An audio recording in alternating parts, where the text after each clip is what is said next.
방금 봉독한 누가복음 10장 38절에서 42절 말씀부터 말씀을 대하겠습니다. 여기에 두 인물이 나오네요. 한 사람은 이름이 마리아고 또 한 사람은 마르다인데요. 마리아라고 하는 이름은 한국 이름으로 고친다면 김영숙, 우리나라에 김영숙이라는 이름이 2만 명가량 있습니다. 그렇게 흔한 이름이란 얘기죠. 그런데 그 뜻은 귀하다, 높다, 그런 뜻을 가지고 있습니다. 이것을 히브리어로 발음하면 미리암이 됩니다. 구약 성경에 나오는 가장 공부 잘했던 사람이죠. 미리암입니다. 마르다라고 하는 이름은 한국 이름으로 고친다면 김영자쯤 되겠습니다. 그 뜻은 부인, 여자라는 뜻을 가지고 있습니다. 이 마르다는 그 가지고 있는 성격대로 밥을 빨리 먹은 바람에 먼저 뛰쳐나가서 예수님을 초청했습니다. 그런데 예수님을 차지하고 앉은 이는 누구였습니까? 마리아가 주의 발치에 앉아 말씀을 듣더니, 마르다는 준비하는 일이 많고 마음이 분주해 예수께 하는 말이, 주여 내 동생이 나 혼자 일하게 냅두십니까? 하죠. 이때 예수님의 답변은 마르다야 마르다야, 두 번 부릅니다. 영자야 김영자야, 네가 많은 일로 염려하고 근심하고 걱정하나 마리아는 이 좋은 편을 택하였으니 빼앗기지 않을 것이다. 자, 방금 이 말씀에다 제목을 붙인다면 보기를 드리겠습니다. 1번 누가 빠른가, 2번 마리아와 마르다, 3번 지금 무엇이 중요한가. 우리 지석교회는 무지하게 영리합니다. 이렇게 제목을 붙인다면 지금 무엇이 중요한가. 신앙생활 한다는 것은 지금 무엇이 중요한가를 묻고 사는 일입니다. 안 믿는 사람들은 이 질문을 안 해도 상관이 없습니다. 믿는 사람들은 이 질문을 꼭 해야 합니다. 무슨 질문? 지금 무엇이 중요한가?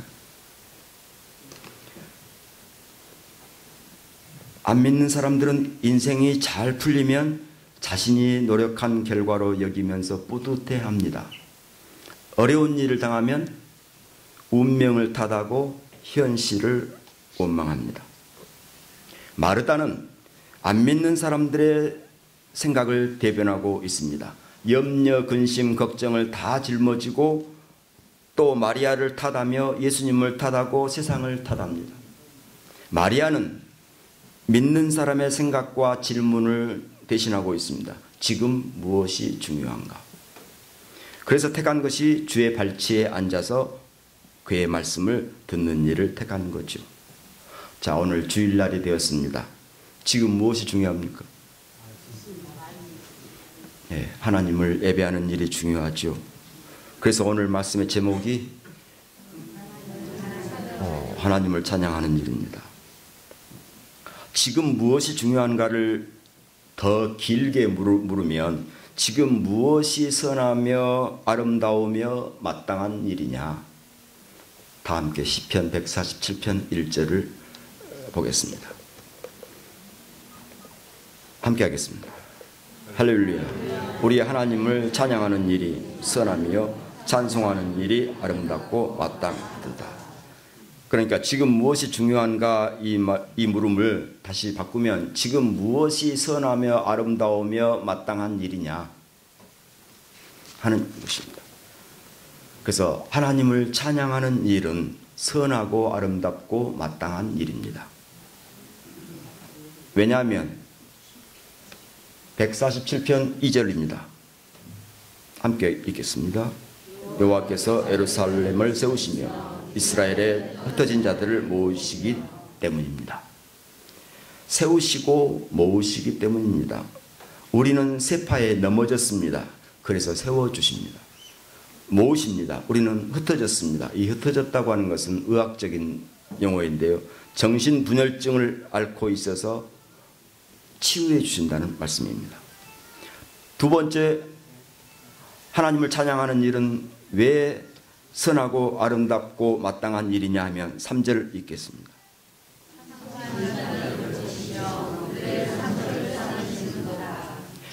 고치시며 싸매 주시기 때문입니다. 고치신다고 하는 것은 상심. 상심이 누구 이름이냐면 우리 이름인데, 마음을 어디 들 곳 없는데 찾아주신다는 말입니다. 싸매 주신다는 말은 상처를 보듬어 주신다는 말이죠. 그렇기 때문에 하나님을 찬양하는 일은 선하고 아름답고 마땅한 일이라는 것이죠. 그 다음에는 4절입니다.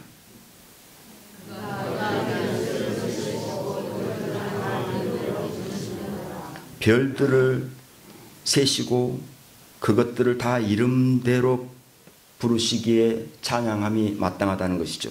우리가 다 별들입니다. 우리가 다 스타라는 말입니다.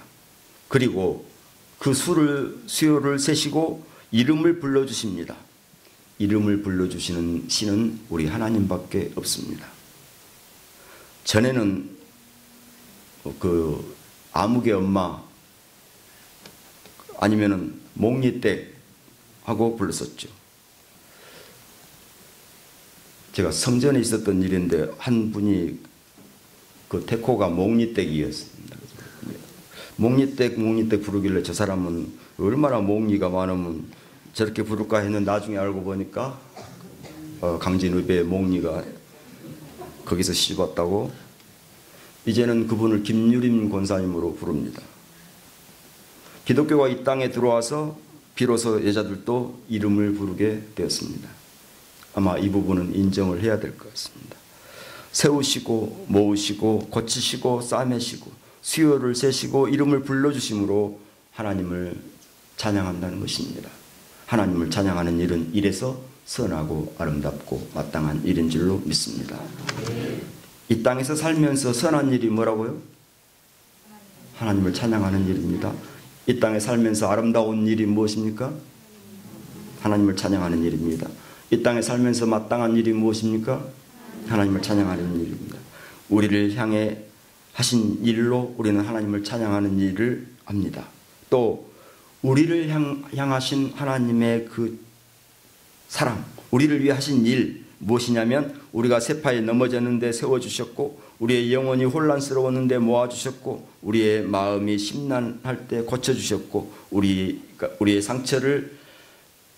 상처가 골마 터졌는데 싸매주셨고, 우리를 스타라고 그 수요를 다 세워놓으셨고, 우리의 이름을 또박또박 불러주셨기 때문에 하나님께서 하신 이 일 때문에 우리는 하나님을 찬양할 수밖에 없다는 말씀이죠. 두 번째는 하나님이시기에 찬양하는 일을 합니다. 147편 5절 말씀입니다. 우리 주는 위대하시고 능력이 많으시고 그의 지혜가 무궁하시도다. 하나님이신 것은 8자로 줄여볼 수 있겠습니다. 전지전능 무소부재. 굳이 그 어려운 말까지 따라서 하실 필요는 없고요. 전지전능하신 하나님이십니다. 그런데 어째서 전지전능하신가 하면 약하시기 때문에 그렇습니다. 약하셔서 십자가에 죽으십니다. 그래서 전지전능하신 하나님이 되시고, 무소부재하신 하나님은 안 보이심으로 무소부재하십니다. 이래서 하나님이시기에 찬양하는 일을 하게 된다 하는 말씀이죠.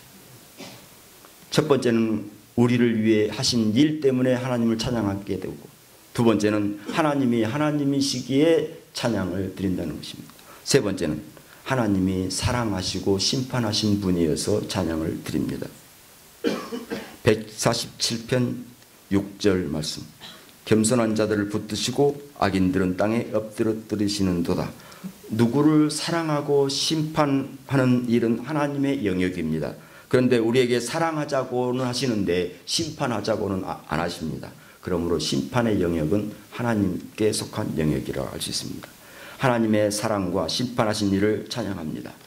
하나님이 전지전능 무소부재하신 하나님이시기에 찬양합니다. 하나님이 우리를 향해 하신 일이 엄청나서 찬양을 드립니다. 그런데 이 하나님을 찬양하는 방법은 한 가지입니다. 147편 7절 함께 읽겠습니다.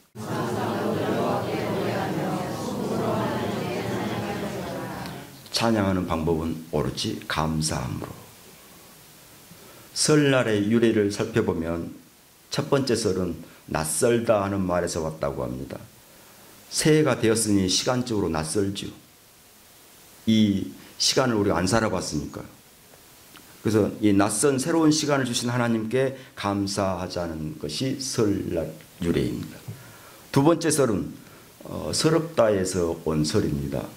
나이를 먹은 것이 서러운 모양입니다. 나이를 몇 살로 표현하는데 몇 살 할 때 그 살의 뜻은 이전과 이후를 구분짓는 경계를 뜻합니다. 몇 살 할 때 살은. 그래서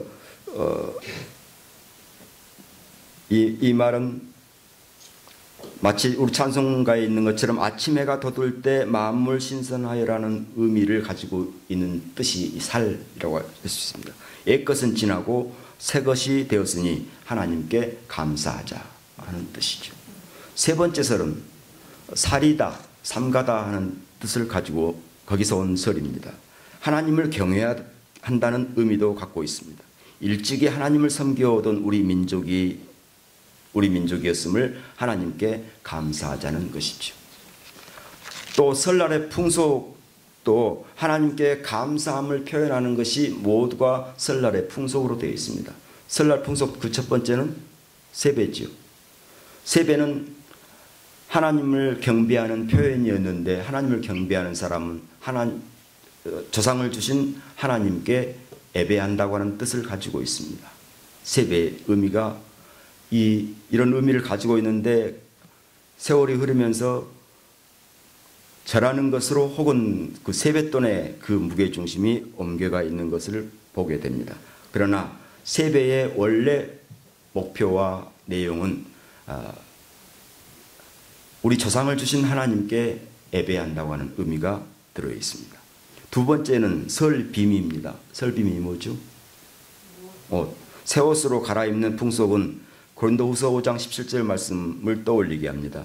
그런즉 누구든지 그리스도 안에 있으면 새로운 피조물이라. 이전 것은 지나갔으니 보라 새 것이 되었도다. 새 옷으로 갈아입음과 같이 그리스도 안에서 새로운 피조물이 된 것을 감사드리자 하는 것입니다. 세 번째는 복조리입니다. 복조리는 우리가 잘 알다시피 복을 담는 징표지요. 우리가 성경을 막 열면 복조리 이야기부터 시작됩니다. 그 중에서 저는 우리 딸들에게 책받침에다가 명필로 써준 말씀이 있습니다. 창세기 28장 14절 15절 말씀입니다. 내 자손이 땅에 티끌같이 되어 네가 서쪽과 동쪽과 북쪽과 남쪽으로 퍼져나갈지며 땅의 모든 족속이 너와 내 자손으로 말미암아 복을 받으리라.